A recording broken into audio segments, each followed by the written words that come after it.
I got a new flag. Shout out my dad. Hey, what's going on, everybody? Welcome back to the Thunderstruck Podcast with Tori. I am your host, Tori Ancona. This is episode 5, where I cover all things Los Angeles Chargers related. And let me know in the comments, what has been your favorite game that you've seen in person? I'm only bringing this question up because I'm actually going to the Chargers versus Broncos game this Sunday, which is tomorrow. I'm very much looking forward to it. It's either going to be my mom or my dad taking my girlfriend and and I'm really looking forward to it. But yeah, let me know in the comments what has been your favorite game that you've seen in person if you went to an NFL game. I will say I have quite a few. Last year, I went to the Sunday Night Football game between the Bengals and the Chargers, and J.K. Dobbins, who's now a Bronco, got the game-winning touchdown, and truly, it was one of the best games I've ever seen. It really proved to me that Joe Burrow is him. It also proved to me that Justin Herbert is him. I mean, just look at that handsome man right there.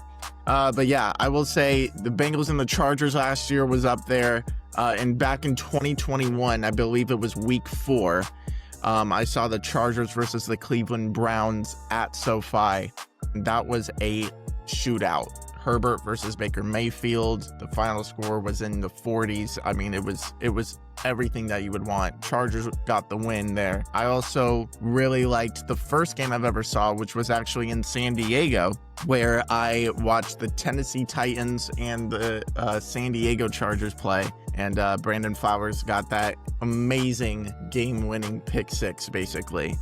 So yeah, we're gonna get into the Chargers versus Broncos Week 3 preview. Now look, I do understand, me being at the game, there's probably going to be a majority Denver crowd, and honestly, bring it. That's the best case scenario. I mean, just get us ready for road games. The noise doesn't bother us. It doesn't bother him. It doesn't bother Harbaugh. It doesn't bother Derwin James. It doesn't bother Keenan Allen. It doesn't bother Ladd McConkey. It doesn't bother Derwin James. Did I already say Derwin James? I don't care. It doesn't bother Deion Henley. Like, we are fine. And honestly, it's going to be such a sight to see when the Chargers win. Knock on wood. I'm going to talk about the injury report. I believe that the starting tight end for the Broncos, Evan Ingram, is out for this game, so I'm very curious to see who would get the most touches. I believe Courtland Sutton last week against the Colts didn't really do that much damage. It was actually Troy Franklin that got the receiver load of touches. I'm wondering if Marvin Mims will be more involved, along with J.K. Dobbins, not just on the rushing attack, but also in the receiving game. When he can get out in space, he is, not gonna lie, dangerous when healthy. So yeah. For the injury report for the Chargers, no Will Dissly and no Elijah Molden. And this brings a lot of questions for the tight end room. What is going to happen? I really think this is the week that the Chargers will elevate Oronde Gadsden II. I am very much looking forward to that. I think he showed a lot of flashes in the preseason as a pass catcher. So maybe he can be used as a red zone target, or maybe it's a third down and we just need a playmaker to make something happen. I think he can show some sparks there, kind of like how Stone Smart played with us last year. I think Oronde Gadsden can fill that Stone Smart role. No Elijah Molden, so that means we're probably going to elevate. And I think we just signed Tony Jefferson off the practice squad this week. So Tony Jefferson, who still shows that he can still be effective on the defensive side of the ball. Questionable is Cam Hart. I really think he's gonna play. And then Deion Henley is still overcoming that illness, but he played in the Raiders game. I can't see why not that he would play in this game. Now, what I expect from the Broncos versus the Chargers, I'm gonna say this right now as a bold prediction. The Broncos offense will absolutely struggle. I really think it was said by everybody that the Raiders were going to score some points on this defense, and they didn't even score a touchdown. And I can't see the Broncos doing that much better. I honestly think that they would maybe get 1 to 2 touchdowns this game. either on the ground or through the air. I really think this defense under Jesse Minter will overcome anything that they throw at them. Because of the Khalil Mack injury, the Chargers brought in Rashad Weaver and Clelin Ferrell, former Raider first-round pick. I believe he was pick number 4. Jeez. Clelin Ferrell can show some sparks. I honestly think in a Jesse Minter scheme, who's unleashed Tspwtore, who unleashed Poona Ford, who's not on the team anymore, but who unleashed Deion Henley, who unleashed Tarheeb Still, who unleashed Cam Hart, who unleashed Elijah Molden when he got from the Titans. I really do think that Clelin Ferrell can be pretty dang solid as a pickup. Now, I wish that, the Chargers could make a trade to get, of course, a superstar pass rusher, but I don't think that's going to happen anytime soon. Please prove me wrong, Joe Ortiz, but I really think Clelin Ferrell with a Derwin James blitzing scheme, with Thule, with Tspwtore, with Deshaun Hand, with Otito Abonya, with Bud Dupree, Marlo Wax, Deion Henley, Troy Dye. I honestly think that's a pretty solid group while Khalil Mack is recovering from that arm-elbow situation. But yeah, I applaud Joe Ortiz and Jim Harbaugh to get some veterans and some experience. That's always a good sign. Now, will the Chargers this game have the run burst? What I mean by that is, going into the year, everybody thinks that this was going to be another year where Harbaugh is going to attack the ground, and that's all the focus is. Herbert's going to throw for 3 yards a pass. They're going to drill the running game. They're going to have Scott Matlock in there. They're going to have Jamari Salyer as a extra offensive lineman. They're going to do all these things because all they do is focus on the running game. So far this year, they said, F that.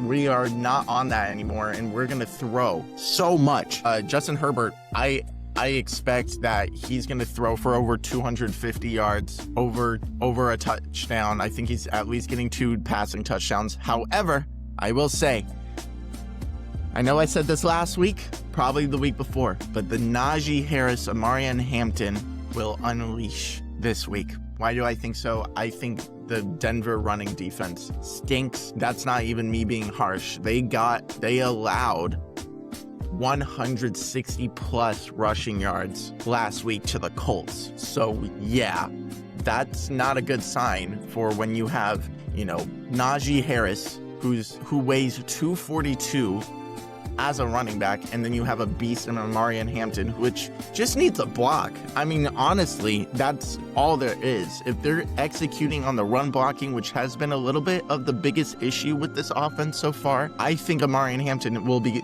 absolutely great. He has great vision. He has that yak ability. I know that's yards after catch, but you get what I'm saying. If he gets touched, he's still gonna move forward for extra yardage. Same thing with Najee Harris. So I honestly think this is the game where the Chargers running attack will be absolutely effective. I think Ladd McConkey will get over 60 yards. I also think that Amarian Hampton will get over 40 rushing yards and a touchdown. I also think Amarian Hampton will get over 40 yards, and also this is the game. This is the game where he is going to score a touchdown. Book it. I think Najee Harris will also be effective in the running game. He will at least get 25 above in rushing yards. And the defense will force an interception. We forced an interception on Geno Smith. We actually forced 3 interceptions. But yeah, I'm not saying that Bo Nix is an awful quarterback. I honestly think Bo Nix is better than Geno Smith. However, I think Jesse Minter's defense is so locked in. I think if we show pressure with Derwin, we show pressure with Deion Henley.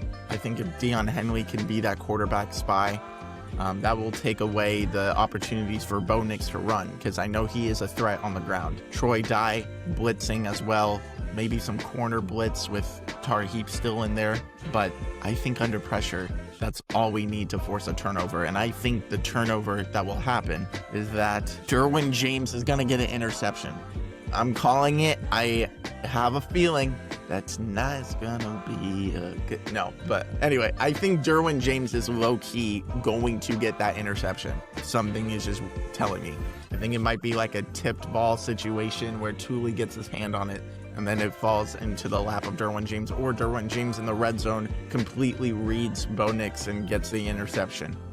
But yeah, I think Derwin James will show why he's the best safety there is in the NFL right now. So, and then we're going to get into the score prediction. And I want to make this clear. I make it realistic. When I said that the Chargers were going to beat the Chiefs, I knew for a fact the Chargers were going to beat the Chiefs. Just by how the Chiefs played in the Super Bowl, I realized that, you know what? The Chargers were always right there with the Chiefs. Always right there. They would lose by one possession with a team that wasn't even healthy. You know, they had star players out, star players suspended, their whole O-line was hurt, and then they would still only lose to the Chiefs by 7.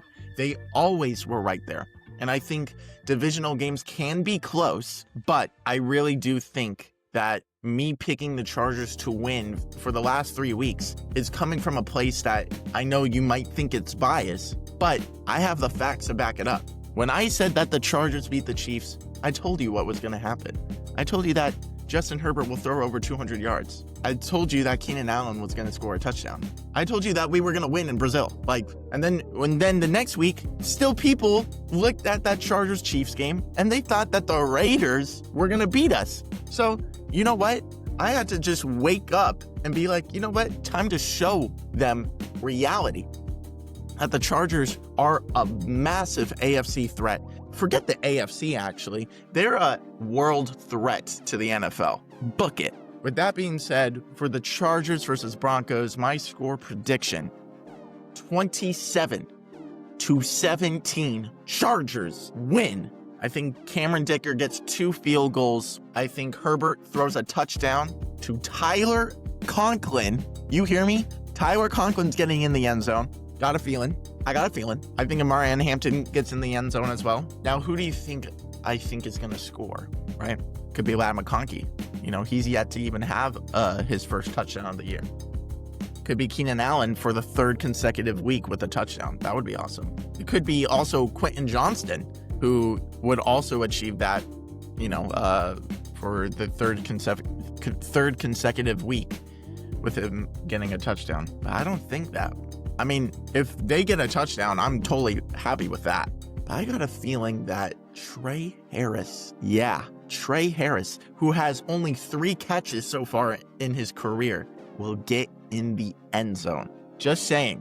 I was looking at some tape from training camp. Trey Harris can be a red zone threat. You can get him on a wide receiver screen. He can run a nice slant route. And he's not going to be on the Broncos' radar because they're worried about Quentin Johnston. They're worried about Keenan Allen. And they're worried about Ladd McConkey. And I think Trey Harris could be a playmaker when it comes to his size, when it comes to his speed and his catching ability and his route running. I really think he can get in the end zone this week. First career score for Trey Harris this week.